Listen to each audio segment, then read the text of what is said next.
Hello, good morning, and welcome to this Dawn Busters Taste Challenge. We have two rums. Let me turn the fan off because some people say it makes noise. It's aggravating.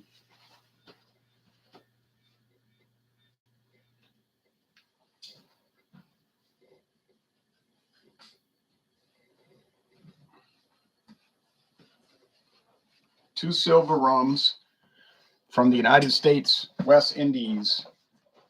Okay, in the the Caribbean islands. This is Albertsons silver rum. It's got a barrel, an island, and a ship on the metals. You can't see that because of the glare and the reflection. But the company was founded in 1939. It's produced in the United States Virgin Islands for true super value stores, which Albertsons super value stores,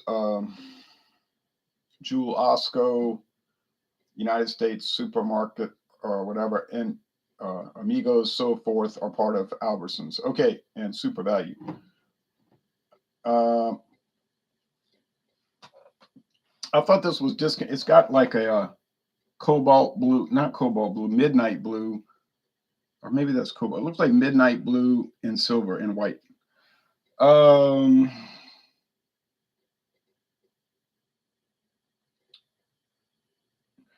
Bottled by County Line Distillers, Louisville, Kentucky.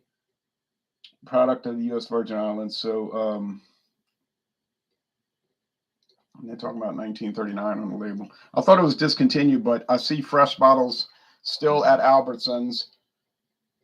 The 200 milliliters and these 375s. So either they got an enormous backstock of it and they just putting it out as they need it, and it has not been discontinued.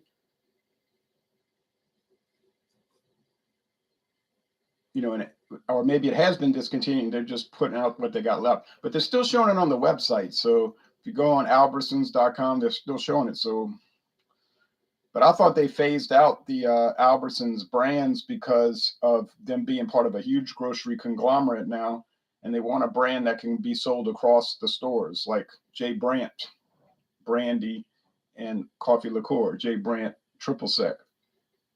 Because then it wouldn't matter which chain you sold it at, but you're not going to sell Albertsons rum at super value stores. But anyway, whatever the case, I got it. It was inexpensive. It was $2.99 for the 375. So $5.98 for a regular size bottle, 750 milliliters, very cheap.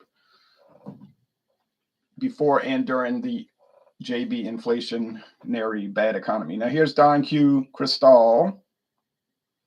Introduced in 1978, produced in Puerto Rico by Destilería Serrallés, a company that was established in 1865, back when Puerto Rico was part of Spain, before the United States attacked Spain, the Kingdom of Spain, and took Puerto Rico from them. Now, this is aged 1.5 to 5 years, so it's a blend of rums aged 1.5 to 5 years, filtered through a secret blend of charcoal, aged in oak barrels. I think they say ex-bourbon barrels, and there could be some leftover char in there. Not much, you wouldn't think, but could be. It's definitely got a distinct character. If you think all silver rums are the same, you're wrong. They're not. Well, of course, they're similar, just like gold rums are similar one to another, but they're not the same, and they are worth sipping. Now, people have said to me, well, mostly these are used in cocktails. That's true. Silver rums are usually produced for one reason, mixing, no problem. But I'm not doing that, and I'm doing taste challenges, and I'm finding out that each one tastes different from the other. The differences are subtle, okay, but they do exist, and they're not all the same quality and everything. Can you get a good silver rum for a low price? Yes, that's been my experience. And the Don Q Cristal might be the best value on the market because I got the big bottle for $12.99. $12.99 for this glass handle bottle. I got a door next. Now, you wouldn't see that price today after all we've been through with this economy, but I was at Total Wine yesterday and it was $19.99. $19.99 at Total Wine. $19.99 at Total Wine and more. I don't know what the Albertsons is selling for now, but I doubt it's $2.99. It's probably $3.50 a half, $3.75. So probably $7 for a full size bottle now.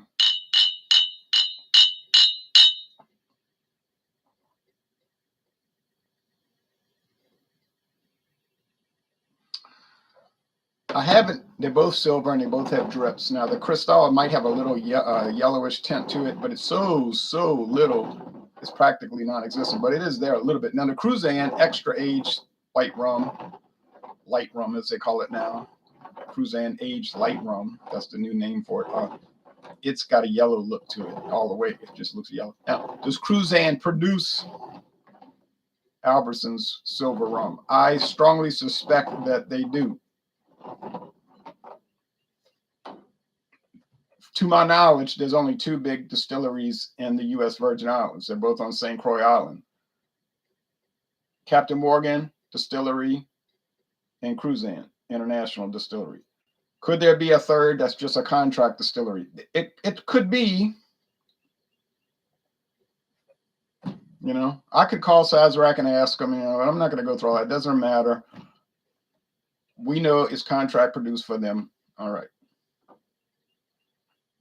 Obviously from a company that does mass production and knows what they're doing. I think I'm going to get this right, and I don't think it's going to be much of a challenge, but let's see. We're going to find out.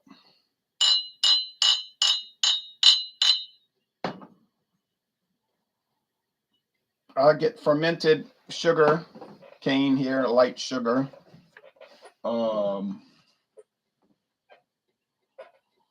Pungent, little grass, perhaps, Sugar cane is a grass. I'm getting that over here, but it's less of a nose. It's like muted.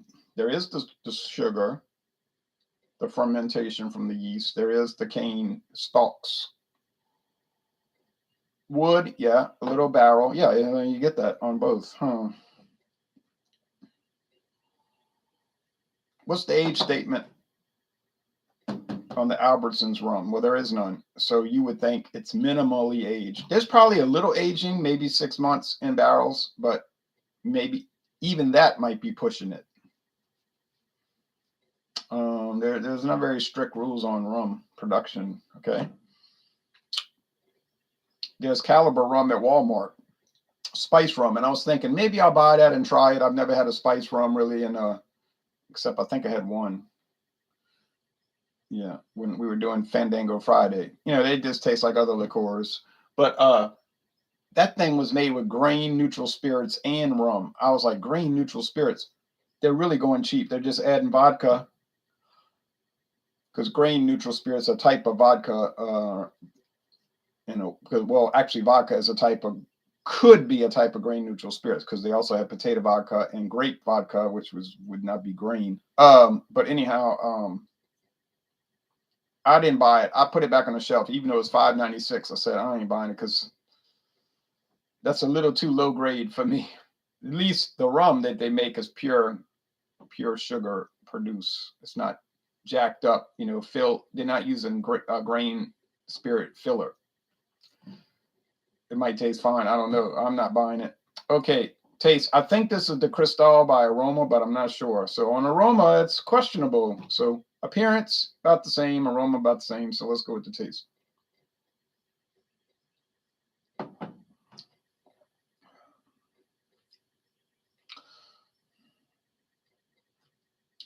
Sugar. Grass from the stalks. Fermentation from the yeast. You know what I'm saying? Barrel. Wooden barrel. Charcoal filtration. It's got a depth of flavor. Now, you got to be careful with these because the Albertsons punches far above its weight. What I mean is that when you look at the price, you would think, oh, that's just going to be the worst, It's going to be the disaster. But it isn't. The Albertsons blended whiskey was much better than you would have expected, but that's all gone. With the brown label. The Albertsons Canadian whiskey was much better than we would have expected with the purple and red label, kind of trying to mimic Crown Royal, and that's gone too because I went through those. And I was buying them when they had the green tag say closeout. So I knew they were phasing them out. They were only $4.99 a bottle, $4.99 for a full size bottle. But it wasn't long after that you started seeing replacements. Albertsons blended whiskey, it went off the shelves, but then immediately following was 75 South blended whiskey from the same company, County Line Distillers. Then when the Albertsons brandy, oh, that's right, the Albertsons brandy went away, all of a sudden, you had D.W. Andrews brandy showing up from the same company. Then when Albertsons Canadian whiskey went away, all of a sudden, there you go, Canadian Crest is on the shelf. So, same company. And Canadian Crest is sold across the board with all the super value stores, whether they're Albertsons, Jewel-Osco, or whatever. You see, this one has a nice flavor, a little sweet, a little bit of oak, but very little. Just basic, and you would obviously use it for a mixer. But the thing about this, there's no depth of flavor. And I said this in a number of videos now about these inexpensive brands. They don't usually have a bad flavor, although sometimes they do. but typically they don't. But what you'll notice is that with a higher grade product like the Don Q Cristal, you'll have a depth of flavor. It's like there's a top flavor and then it's like a tunnel of flavor. It's hard to describe if you're not experiencing it. Where with the Albertsons rum, it's just a flavor and there's nothing below it. It's just like you might hear people say one note, or there's nothing else. It's just that you get that with beers too, but beers tend to be more complicated in that because even if you get a cheap beer, it might have a depth of flavor, it just might be a depth of badness. You know what I'm saying? It might be complex, but a complexity of unpleasantness. So then you get to experience bad, worse, horrible, unpleasant, and all these things working together. At least with the Albertsons, it's just kind of a dull flavor and then nothing else that you got to contend with.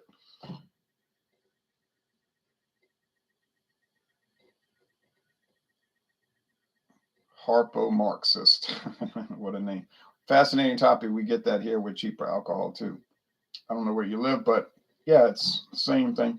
Now, so one more sip, then we're going to call it.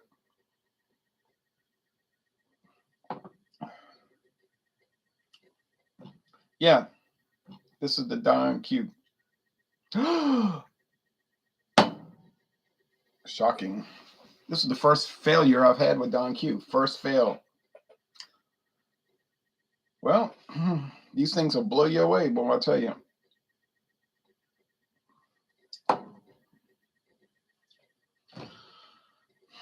Now, there's no excuse for getting it wrong, but I have said in the past, you can take a whiskey, or in this case rum, and put it up against another whiskey, say competitor A. It'll taste a certain way. Okay, or it tastes like that. Then bring it in with competitor B, it'll taste completely different. And then C, then D, E, F. It's weird because every time you taste challenge it, the whiskey that is your control group, the one you're going against, it'll taste different every time. Putting in the different variables, the experimental group, the different variables against it. And that happened here, and I didn't expect it. And I didn't, caught me off guard bad today. Caught me off guard. Now I'm seeing the depth, of course, now I'm seeing the depth of flavor because I know I got it wrong, cognitively, psychologically.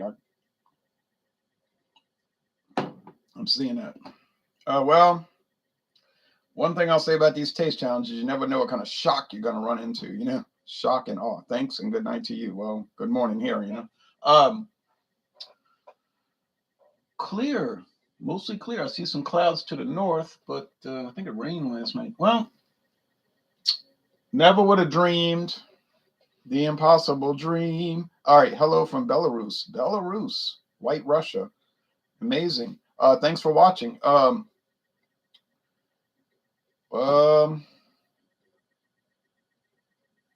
Oh, I got it wrong. That's all I can say. So shockingly, the Albertsons Silver Rum wins this one.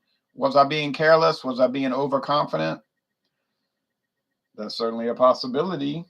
I think if you're doing a bunch of taste challenges and you keep getting it right, oh, Don Q, never get it wrong. I guessed it on aroma only, guessed it on aroma only, guessed it on aroma only, and so forth. Then you start to become, I don't want to say sloppy, but yeah, I guess, and you become, I'm not saying I was sloppy or careless in this examination.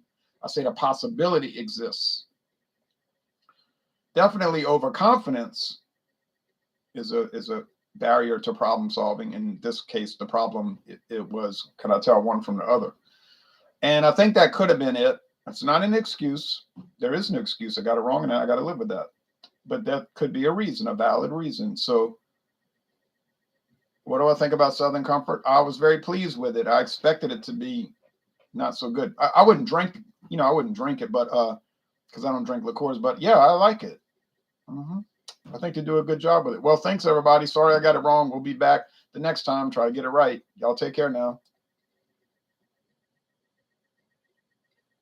Oh yeah, they like it. Yeah, it's a popular product, Southern Comfort.